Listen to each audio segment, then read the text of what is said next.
छात्र राजनीति में छात्र राजनीति के बीच में आपने जो ऑलराउंडर के रूप में जो बैटिंग की थी, वहाँ से लेकर अब तक कैसा रहा पूरा? देखिए, मैं गांव में पैदा हुआ हूँ, ग्रामीण परिवेश से आता हूँ, और मैं जब बड़ी राजनीति में जब देखता हूँ, उन नेताओं को जब देखता हूँ जो ग्रामीण की बात करते हैं, पिछड़ों की बात करते हैं, ग्रामीण अंचल से आने वाले लोगों के दुख दर्द की बात करते हैं, तो उनसे हमें प्रेरणा मिलती है, प्रेरित होते हैं। और ऐसे में मैंने देश की राजनीति में लालू यादव से और पूर्वी राजस्थान में स्वर्गीय राजेश जी पायलट साहब से ये प्रेरणा ली कि किस तरह से पिछड़ों को, कमजोरों को, जिनका कोई धनी धोरी नहीं है, जिनके लिए कोई बात नहीं करता, उनकी बात की जाए राजनीति में, उनको फायदे पहुंचाए जाए राजनीति के। और यही कारण था कि राजस्थान विश्वविद्यालय में जब मैंने राजनीति की तो वहाँ भी मेरा एक ख्वाब था कि मैंने विश्वविद्यालय का अध्यक्ष का चुनाव लड़ा, लेकिन मैं जीत नहीं पाया था। मैं जनरल सेक्रेटरी एनएसए टिकट पर रहा था। उसके बाद मैंने वहाँ भी ग्रामीण परिवेश से जो लड़के आते थे, किसानों के बच्चे जो राजनीति में आना चाहते थे, उनको हम लोग लेके आए और उनको वहाँ प्रतिनिधित्व दिया। राजस्थान विश्वविद्यालय में मैं आपने देखा होगा 2010 के बाद जितने भी विश्वविद्यालय के अध्यक्ष बने वो सब ग्रामीण परिवेश के अध्यक्ष बने, चाहे उनमें दलित भाई हो, यादव हो, गुजर हो, जाट हो, मीना हो। वही तरह अभी मैं जब मेन मुख्य धारा की राजनीति में मुझे जब भी मौका मिलेगा तब भी मेरा एक ख्वाब रहेगा कि मैं ग्रामीण परिवेश, गाँव ढाणी में रहने वाले लोगों के लिए काम करूं, गरीबों के लिए काम करूं, पिछड़े शोषितों के लिए काम करूं। इस मकसद के साथ मैं राजनीति में हूँ, राजनीति करना चाहता हूँ। राजनीति कुछ बात नहीं कर रहे क्योंकि आज आप मैच के समापन पर आए हैं, तो कहा जाता है कि राज्य का जो मैच है वो आपने पूरा खेला है। तो मुद्दे जो लेके आए, आपने एक आंदोलन की एक बड़ी पार्टी स्टार्ट की है 12 में, और कैबिनेट मंत्री थे प्रमोद भाई बड़े माना जाता है। पूरा जो आंदोलन लेके गए आप तक? देखिए, मैं यहाँ पूर्वी राजस्थान में जब राजस्थान विश्वविद्यालय की राजनीति करता था तो पूर्वी राजस्थान से मेरा विषय लगाव रहा है, क्योंकि राजस्थान विश्वविद्यालय में ज़्यादातर छात्र जो पढ़ते थे वो या तो शेखावटी से आते थे या पूर्वी राजस्थान से जाते थे। और ऐसे में छात्र राजनीति के दौरान पूर्वी राजस्थान से मेरा विशेष लगाव रहा है। यहाँ के छात्रों से, यहाँ के युवा साथियों से गाँव में घूमना, उनके बीच में जाना, उनके बीच में मिलना जुलना। और यही कारण था कि जब मैं यहाँ पूर्वी राजस्थान में रहा तो मैंने देखा कि यहाँ की जनता, नेता ही संघर्ष नहीं करते, यहाँ की जनता भी अपने मुद्दों के लिए, अपने मांगों के लिए आंदोलनरत रहती है। इस तरह से मैंने यहाँ सामाजिक आंदोलन देखा, जब गुजर मीणा मूवमेंट चला, उसके बाद में मीणा मूवमेंट मैंने देखा, उसके बाद मैंने कर्नल साहब वाला मूवमेंट देखा, जब किस तरह से गुजर समाज ने अपने हकों की लड़ाई जनता के दम पर लड़ी। उसमें कोई विशेष नेता नहीं थे। कर्नल साहब उस समय बड़े नेता नहीं थे, कर्नल साहब उस समय एक आम आदमी थे, लेकिन उनके नेतृत्व में पूरे गुजर समाज के अधिकारों के लिए लड़ाई लड़ी और उसका परिणाम हमारे सामने है। तो यहाँ जनता जब भी कोई मुद्दा आता है, जैसे अभी पूर्वी राजस्थान नहर परियोजना का मुद्दा यहाँ पे पूर्वी राजस्थान चल रहा है, उसको भी यहाँ की जनता उठा रही है, आम जनता उस मुद्दे को आगे लेके जा रही है। और यहीं से ये सीखा है कि किस तरह से मुद्दों की लड़ाई लड़ी जाए, मुद्दों पर राजनीति की जाए। और जब मैं हाड़ौती में गया तो मैंने वहाँ देखा कि वहाँ दलीय राजनीति होती थी, वहाँ केवल पार्टियों के नाम पे वोट डलते थे, पार्टियों के नाम पे राजनीति होती थी। दूसरा, वहाँ जो नेता थे वो वहाँ केवल पैसे की दम पर राजनीति करते थे। वो चुनाव आता था, पैसा बांटते थे धन के उसमें, और लोभ लालच देके चुनाव जीतते थे। मैं जब वहाँ गया तो वहाँ आम किसान, आम व्यक्ति बहुत परेशान था। वहाँ किसानों को बीमा का पैसा नहीं मिल रहा था, बिजली की बड़ी समस्या थी। और जब मैंने वहाँ जाके देखा और जब मेरे को समस्याएं दिखी तो उनको, जनता को लेके मैं सड़कों पे उतरा। और जैसे मैं वहाँ आंदोलनरत हुआ तो पहली बार हाड़ौती में उनको ये लगा कि कोई आंदोलनरत नेता है हमारे बीच में आया जो आंदोलन कर रहा है। और ऐसे में वहाँ के जो नेता जो दलीय राजनीति करते थे, जो पैसे की राजनीति करते थे, उनको चिंताएं होने लगी, वो मेरे खिलाफ हो गए। और यही कारण था कि वहाँ का एक जो कैबिनेट मिनिस्टर था प्रमोद पाया, जिसका बड़ा ओहदा था, बड़ा कद था, और उसने जो पूरी 12 जिले की पूरी हाड़ौती की कांग्रेस को अपनी मुट्ठी में ले रखा था, और वो ये मानता था कि कांग्रेस मेरी मुट्ठी में, कांग्रेस मेरी घर की पार्टी है। उसके सामने मैं वहाँ जाके खड़ा हुआ, और होने के बाद आज उसका नतीजा ये हुआ कि आज मैं जीता का हारा, लेकिन प्रमोद भाया को मैंने हरा दिया। और उसके कहने पर 10 टिकट कांग्रेस पार्टी ने उसे दिए थे। हाड़ौती की 17 सीटों पर एक व्यक्ति के कहने पे पार्टी 10 टिकट देती है, जिसमें 4 टिकट 12 के प्रमोद भाया के इशारे पे दिए गए। झालावाड़ के केवल सुरेश गुजर को छोड़ के, सुरेश गुजर का टिकट वहाँ सचिन पायलट के हिसाब से मिला था, बाकी तीनों टिकट प्रमोद भाया के थे। उसके अलावा सांगोद का टिकट एक भानु को दिया, वो उसका था प्रमोद भाया का। सीएल प्रेमी का टिकट जो केशवराय पाटिल वो उसका था। इस तरह से 10 टिकट उसने हाड़ौती में बांटे। और हमारा मेन मकसद यही था, कांग्रेस को दिखाना, आग दिखाना, और कांग्रेस को ये बताना कि प्रमोद भाया मालिक नहीं है। जनता जनार्दन, जो जनता वोट देती है, जो पिछड़े लोग जो वोट देते हैं, वोट उनके पास है। और यही परिणाम हुआ कि मैंने टिकट मांगा कांग्रेस से और मेरा टिकट कटाने में प्रमोद भाया ने, जहाँ मुझे पता लगा कि उसने बड़े पैसा वहाँ ऊपर पार्टी में पहुंचाया और मेरा टिकट कटवा दिया। मेरा टिकट कटा, मैं निर्दलीय चुनाव लड़ा और उस एरिया में शायद पहली बार जो मुझे 45,000 वोट वहाँ मिले निर्दलीय के रूप में। मुझे समय भी नहीं मिल पाया था, 20-25 दिन मुझे मिले थे, शायद समय और होता तो मैं चुनाव जीत के आता। लेकिन परिणाम ये निकला कि मुझे टिकट काटने पर 4 सीट तो कांग्रेस की वहाँ साफ हो गई, झालावाड़ की 3 सीट चली गई। केवल झालावाड़ में एक टिकट जीता जो सचिन पायलट का टिकट था, सुरेश गुर्जर का, और वहाँ हमारा उनसे एक पैक्ट था, हम वहाँ सुरेश गुर्जर की मदद कर रहे थे।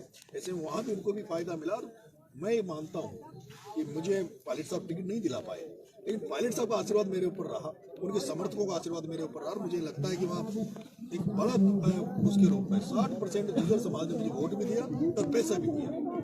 आपने कहा एक सवाल अखिलेश नरेश मीणा ने 5-6 सीटों पर 10 सीटों पर पूरा इफेक्ट था। क्या लगता है कि अगर टिकट मिलता तो बिल्कुल, अगर मुझे टिकट पार्टी देती तो चारों की चारों सीटें, 12 की जो चारों सीटें आ रही है वो कांग्रेस की झोली में होती। और चारों सीटों नहीं, वहाँ यहाँ मेरा पूर्वी राजस्थान में भी असर पड़ता है। जैसा आप पूर्वी राजस्थान में देख रहे होंगे कि सचिन पायलट साहब को कांग्रेस ने मान और सम्मान दिया 2018 के चुनाव के पहले, जब उनको प्रदेश अध्यक्ष बना के राजस्थान में कांग्रेस में भेजा था और उनके चेहरे पे कांग्रेस चुनाव लड़ी तो उन्होंने 21 सीट से 100 सीटों पर कांग्रेस को लेके गए। और जैसे 100 सीटें आने के बाद में कांग्रेस ने उनका अपमान चालू किया, उनको मुख्यमंत्री नहीं बनाया, जो यहाँ की पूर्वी राजस्थान की मुख्य डिमांड थी। और उसके बाद आप हालात देख लो कि 25 की 25 लोकसभा की सीटें जो कांग्रेस के हाथ से पिछली बार निकल गई थी। अभी विधानसभा चुनाव में भी जिस तरह से सचिन पायलट टिकटों की दावेदारी कर रहे थे, टिकट मांग रहे थे, मुझे लगता है उनकी बात को अनमाना किया, उनके कहने पर टिकट नहीं दिए गए और उसी का नतीजा निकला कि आज कांग्रेस सत्ता में नहीं आई है।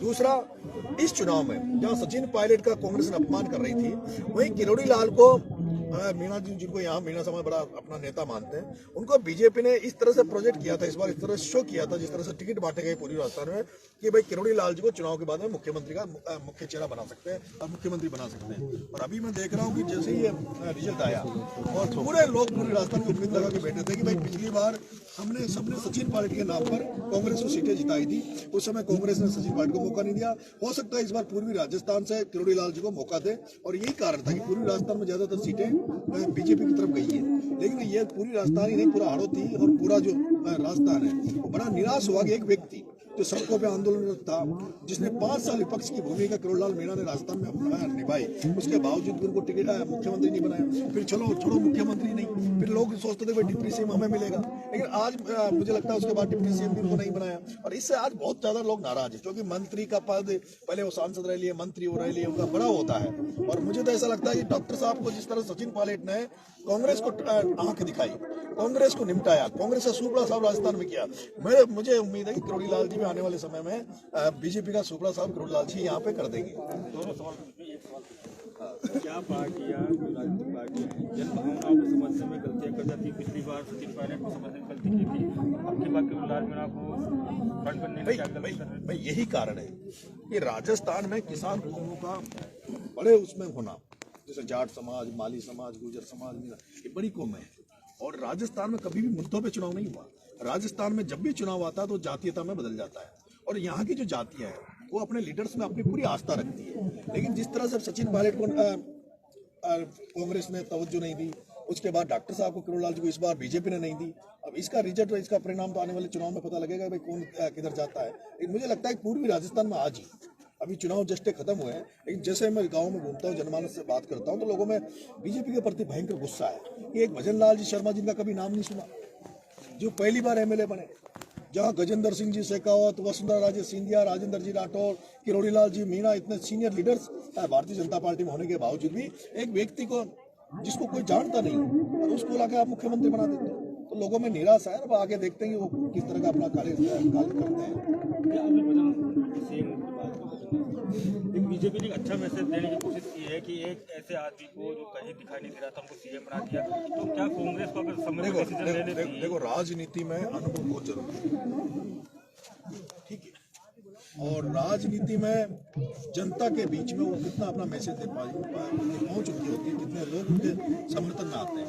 मेरा ये मानना है कि ये ठीक कदम, मैं तो इसको ठीक कदम नहीं मानता। हाँ, भजन लाल जी की जगह अगर घनश्याम तिवारी जी बुला के बना देते, अगर ब्राह्मण बनाना था तो भजन लाल जी की जगह घनश्याम जी तिवारी जो वरिष्ठ नेता बीजेपी में रहे, जो अनुभवशील है, जो आज भी राज्यसभा सांसद है, उनको लाकर बना देते। बहुत सारे लोग हैं जो बहुत ही अनुभवधारी हैं, जो पूरे राजस्थान को चलाना, केवल आप एक क्षेत्र को चलाना नहीं सकते, आप पूरे राजस्थान को अगर चलाना है तो उसके लिए बहुत बड़ा अनुभव की जरूरत है। आज अभी मंत्रालय का शायद अभी गठन होने वाला है 3 बजे, अब जरूरत पड़ रही है कि अनुभव वाले व्यक्तियों को लाओ ढूंढ के, राजेंद्र राठौड़ को मंत्री बनाओ, सतीश पूनिया को मंत्री बनाओ। अरे भाई आप मुख्यमंत्री किसी अनुभव वाले व्यक्ति को बना देते कि रोली लाल जी जैसा व्यक्ति जो 8 दिन सड़क पर रहता था, आंदोलन करता था, जिससे लोगों को यह लगाव था, अपने आठ लिया था कि भाई जिस व्यक्ति ने विपक्ष की भूमिका पूरे 5 साल निभाई है, उस व्यक्ति को मौका दिया जाए ताकि वो ज्यादा जनता के काम कर सके, ज्यादा जनता से अटैच होकर काम करे। पता नहीं भजन लाल जी का क्या रहेगा, तो आगे का समय बताएगा। कुछ और सवाल पूछूंगा, एक सवाल बीच में पूछ रहा हूँ, सचिन पायलट की राजस्थान में जरूरत है, छत्तीसगढ़ में जरूरत है? देखिए, सचिन जी पायलट साहब की पूरे हिंदुस्तान को जरूरत है। आज कांग्रेस पार्टी में मुझे ऐसा लगता है कि राहुल गांधी, प्रियंका गांधी के बाद अगर कांग्रेस पार्टी के पास कोई चेहरा हिंदुस्तान में जिसको आप किसी भी प्रदेश में, किसी भी मंच में, किसी भी जगह खड़ा कर दो, वहाँ सचिन पायलट की डिमांड रहती है। सचिन पायलट राजस्थान के, यहाँ उनका पूरा कार्य क्षेत्र रहा है, राजस्थान की पूरी जनता उनको पलक पावड़े बिछाकर उनको अपने सिर आंखों पे रखती है, और मुझे नहीं लगता कि वो छत्तीसगढ़ गए तो राजस्थान को भूल जाएंगे। राजस्थान की जनता हमेशा उनको अपने दिल में रखती है और प्रभारी उनको बनाया है, और हम उन्हें हार्दिक शुभकामनाएं देते हैं कि हम तो चाहते हैं कि उनको, राहुल गांधी जी को उस ओहदे पे पहुंचाना चाहिए जहां किसी किसान को उनको अभी तक वो ओहदा नहीं मिला हो। राजनीति आपको छोटा किलोड़ी भी कहते हैं, कैसे पर नाम पड़ा है? देखो, मैं जब राजस्थान विश्वविद्यालय में काम कर रहा था, छात्र राजनीति में था, मैं शुरू से ही मुझे आंदोलन करने की आदत सी है। मुझे जब भी कोई मेरे पास आता, कोई समस्या मुझे दिखती है, क्योंकि मेरे पास पद नहीं रहा है, मेरे पास कोई ऐसा होता नहीं है कि मैं किसी को फोन कर दूं मेरा काम हो जाए, तो हमें तो हमेशा संघर्ष ही करना पड़ता, लड़ाई लड़नी पड़ती है, और संघर्ष का पर्याय राजस्थान में किरोड़ी लाल जी मीणा है। जो हम देखते हैं पूरे राजस्थान में पक्ष विपक्ष में अगर कोई संघर्ष का पर्याय तो किरोड़ी लाल जी, और जब कोई भी व्यक्ति उसी तरह से, उसी स्टाइल से संघर्ष करता है तो जनरली लोग कहते हैं यार किरोड़ी लाल जी की तरह सड़कों पे लड़ता है, किरोड़ी लाल जी की तरह आंदोलन करता है। और यही कारण है कि यूनिवर्सिटी के टाइम पे जब मेरे जो साथी जो थे उन्होंने कहा कि हमारा अगला किरोड़ी कैसा हो, हमारा अगला किरोड़ी कैसा हो। और आज भी मैं देखता हूँ पूर्वी राजस्थान में जब मैं आता हूँ तो लोग, मैं कई जगह जाता हूँ तो वो लोग कहते हैं कि यार किरोड़ी लाल की जगह तू ही ले सकता है भैया, किरोड़ी लाल के बाद में तू ही है हमारा। तो इससे लगता है लोगों को मेरे प्रति उम्मीद है, आशा है, और मुझे लगता है कि किरोड़ी लाल जी के बाद में ये व्यक्ति जो हमारे नेतृत्व लीड कर सकता है, इसलिए लोगों ने डाल दिया। लोग कहते हैं तो ठीक है, अच्छा है। रखते हैं। चलो, बीच में ऐसी खबरें आई थी कि आपको तस्वीरें भी आती रहती है कि आप दिखाई देते हैं, क्या सच्चाई है? देखो, सच्चाई तो ये कि मेरे लिए डॉक्टर साहब हमारे साथ सम्मानीय है, और जिस व्यक्ति से आप सीखते हो, अब तो वो हालत हो गई कि एकलव्य और द्रोणाचार्य वाली। मेरी तरफ से मेरा पूरा उनको सम्मान रहता है, और मैं कहीं भी किसी भी मंच में उनकी तारीफ ही करता हूँ। अब ये तो उनके ऊपर है कि उनका मेरे प्रति कितना क्या है, लेकिन मुझे भी अभी जैसे चुनाव में मैंने सुना है कि डॉक्टर साहब को वहाँ प्रताप सिंह मैंने बुलाया था मेरे खिलाफ प्रचार करने के लिए बीजेपी का, लेकिन डॉक्टर साहब वहाँ नहीं गए। पायलट साहब को उसने, करण सिंह जी राठौड़ साहब ने खूब बुलाया था कांग्रेस वाले प्रत्याशी ने, लेकिन पायलट साहब मेरे खिलाफ प्रचार नहीं करने। ये भी उनका आशीर्वाद मांगता हूँ कि कम से कम वो दूर जहाँ भी है, लेकिन उनका आशीर्वाद मेरे ऊपर है, और उनका समय ये बना रहे, ये मैं अच्छे भगवान से आशा करता हूँ। चलिए, एक दो सवाल, विधानसभा हो गया, अब लोकसभा आ रहा है, सुनने में राजनीति की दुनिया में अभी चर्चा बनने लगी है कि नरेश मीणा मूसा की तरफ झुक रहे, कितनी सच्चाई है? देखिए, मेरा पूरा मन है, और मुझे ऐसा लगता है कि मैंने पिछले 6 साल पहले मुझे आदरणीय JR जी खटाना और मुरारी लाल जी मीणा ने दोनों के माध्यम से मैंने कांग्रेस ज्वाइन की थी, सचिन पायलट साहब के नेतृत्व में, और पूरी मेहनत से, पूरी दमदारी से मैं कांग्रेस में रहा, और कांग्रेस का मैंने पूरे 5 साल काम किया। लेकिन अंतिम समय में आते आते पता नहीं ऐसा क्या हुआ कि मुझे टिकट नहीं मिला, और जिसके कारण मैं मजबूर होकर मैं निर्दलीय चुनाव लड़ा। और अभी मुझे ऐसा लगता है कि लोकसभा के पहले जिस तरह से मैं ये सुनने में आ रहा है कि जितने भी कांग्रेस के बागी थे जो कांग्रेस के खिलाफ निर्दलीय चुनाव लड़े, उनको कांग्रेस वापस अपने परिवार में शामिल करना चाहती है। अगर मुझे भी कांग्रेस अगर ये ऑफर देती है कि भाई आप वापस से कांग्रेस पार्टी ज्वाइन करो, तो मेरा उनसे ये आग्रह रहेगा, मेरा निवेदन रहेगा कि भाई मैं निर्दलीय हूँ, 5 साल तो मैं निर्दलीय रूप में छबला छिपड़ी की जनता ने मुझे 45,000 वोट दिया, उनकी सेवा करूँगा। लेकिन अगर आप मुझे ज्वाइन करवाते हो, पार्टी मुझे मौका देती है, तो मैं चाहूँगा कि मुझे लोकसभा का पार्टी टिकट दे। और मेरी इच्छा है कि मैं, पहली इच्छा मेरी दौसा है और दूसरी इच्छा मेरी झालावाड़ है। या तो कांग्रेस पार्टी मुझे दौसा से मौका दे और नहीं तो फिर मुझे झालावाड़ से वसंतराव जी के बेटे दुष्यंत सिंह के खिलाफ मौका दे। और अगर पार्टी मुझे मौका देगी तो मैं पार्टी को एश्योर करता हूँ कि नरेश मीणा अपनी सीट निकाल के लाए। क्या लगता है आपकी बात समीकरण बदलेंगे? क्योंकि विधानसभा चुनाव में तो टिकट मिला नहीं था, अब लोकसभा में लगता है कि पायलट साहब का फैक्टर काम कर जाएगा। देखो अभी मैं किसी के टच में नहीं हूँ, मैं अभी निर्दलीय हूँ, मैं किसी से मिला भी नहीं हूँ। हाँ मैं तो दौसा आया हूँ तो आज जी आर खटाना साहब से मिला, उनसे भी मैंने आग्रह किया कि भाई आपका मेरी बात करना अगर कहीं मौका मिले। और मुरारी लाल जी और खटाना जी, भाई मैंने ये सुना है कि मुरारी लाल जी ने मना कर दिया कि वो दौसा से चुनाव नहीं लड़ेंगे। प्रसादी लाल जी ऑलरेडी मना कर चुके हैं कि भाई मैं भी चुनाव नहीं लड़ूंगा। तो मुझे लगता है कि वो ये सारे जो सीनियर नेता है ये मुझे आशीर्वाद दे, मुझे चुनाव लड़वाए। किरोड़ी लाल जी आगे तो अगर खुद किरोड़ी लाल जी चुनाव लड़ते हैं, तो मैं अपना विड्रॉ कर लूंगा, मैं चुनाव दौसा से नहीं लड़ूंगा। लेकिन किरोड़ी लाल जी के अलावा कोई भी चुनाव लड़ेगा तो उसके सामने दमदारी से चुनाव लड़ेंगे। एक सवाल और पूछ ही लेता हूँ साथ, लोकसभा चुनाव में नरेंद्र मोदी का बड़ा फैक्टर काम करता है, कैसे लड़ेंगे? देखिए मोदी मदनलाल का तो मैं कोई फैक्टर मानता नहीं हूँ राजस्थान में। यहाँ तो दो ही फैक्टर है, किरोड़ी लाल सचिन पायलट। पूर्वी राजस्थान जहाँ मैं राजनीति करता हूँ यहाँ दो ही फैक्टर चलता है, एक तो सचिन पायलट फैक्टर चलता है, किरोड़ी लाल फैक्टर चलता है, जो दोनों फैक्टर हमने देख लिए। पिछली बार यहाँ सचिन पायलट फैक्टर चला तो एक तरफा कांग्रेस जीत गई, इस बार किरोड़ी लाल फैक्टर चला तो एक तरफा बीजेपी जीत गई। लेकिन दुर्भाग्य है ये पूर्वी राजस्थान में कि जब सचिन पायलट के नाम पर यहाँ वोट लिया, सचिन पायलट के नाम पर सरकार बनाई, तब सचिन पायलट को मौका नहीं दिया। और किरोड़ी लाल के नाम पर वोट लिए, किरोड़ी लाल के नाम पे पूरी राजस्थान में सीटें ली और किरोड़ी लाल को मुख्यमंत्री नहीं बनाया, डिप्टी सीएम भी नहीं बनाया। तो हमें चाहते हैं कि कभी न कभी तो पूरी राजस्थान को मौका मिले। और अभी ARCP का मामला यहाँ पे पूरी राजस्थान नहर परियोजना का मामला है। डॉक्टर साहब भी ये कहते थे कि जिस दिन सरकार आ जाएगी, सत्ता में आ जाएंगे, उस दिन हम ARCP को नेशनल प्रोजेक्ट बना देंगे। तो मैं ये भी डिमांड करता हूँ कि आज मध्य प्रदेश में बीजेपी की सरकार है, राजस्थान में बीजेपी की सरकार है, केंद्र में बीजेपी की सरकार है। अब कोई बहाना नहीं चाहिए, अब किसी की तरह की नजरअंदाजी नहीं चाहिए। अब पूरी राजस्थान को पूरी राजस्थान नहर परियोजना का सीधा नेशनल प्रोजेक्ट चाहिए और उसका काम चालू चाहिए। और अगले 5 साल में वो धरातल पे काम दिखे, केवल घोषणा करने से काम नहीं चले। जिस तरह से दिल्ली से बंबई का जो हाईवे बन रहा है और जिस फुर्ती से काम चल रहा है, उसी तरह से ARCP को नेशनल प्रोजेक्ट भी घोषित करे और घोषित करने के बाद तुरंत प्रभाव से उसका काम धरातल पे उतार के और यहाँ की जनता को जल्दी से जल्दी पानी पहुंचाए। बिल्कुल, धन्यवाद बातचीत करने के लिए। तो ये थे नरेश मीणा जिन्होंने मन की बात की और साफ कहा कि इनके मन में सचिन पायलट ही बसते हैं तो किरोड़ी लाल मीणा ही बसते हैं। संदीप मीणा, दौसा, राजस्थान। नरेश मीणा जिंदाबाद, नरेश मीणा जिंदाबाद, नरेश मीणा जिंदाबाद।